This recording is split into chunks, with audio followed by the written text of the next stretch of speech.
harvesting his field. Amazingly, 3 people walk away. There might be some bent metal out there, but we all survived.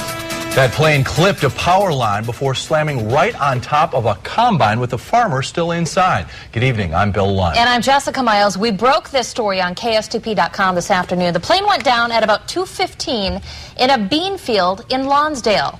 Jennifer Griswold talked with the man inside the combine. She is live in New Prague tonight. Jenny. And Jess, that farmer, Mark Cruz, told me right after the plane went down, both the passenger and the pilot were talking. In fact, the pilot didn't even want to go to the hospital. So they came here to get checked out. They remain here tonight and are expected to be just fine. The wing of the small plane still rests on top of Mark Cruz's combine. The soybeans only partially farmed. God is watching over all of us today, yeah. Why he had to stop his work is nearly impossible to believe. A loud boom, and over the top comes a fuselage of white. What I recognized was his plane. Cruz was inside his combine when he saw the plane wrap around it. He immediately knew the pilot was his friend, Marty Curtis, who owns an airstrip just yards away. Jumped out, went running, check and see what's going on. Luckily, they were talking.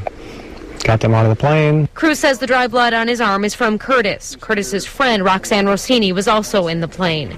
Cruz has flown with Curtis before and calls him an excellent, experienced pilot. He can't understand what caused him to hit the power line. I mean, if he'd have been 5 feet higher, he'd have taken the top of the combine off, and it worked out good for everybody. So there might be some bent metal out there, but we all survived. Even though it could have killed him, Mark Cruz feels lucky that amongst acres of farmland, his combine was in that very spot. If he would have not hit the combine and flipped, they would have been into the trees, and it would have been a dead stop, and I'm afraid they wouldn't have made it.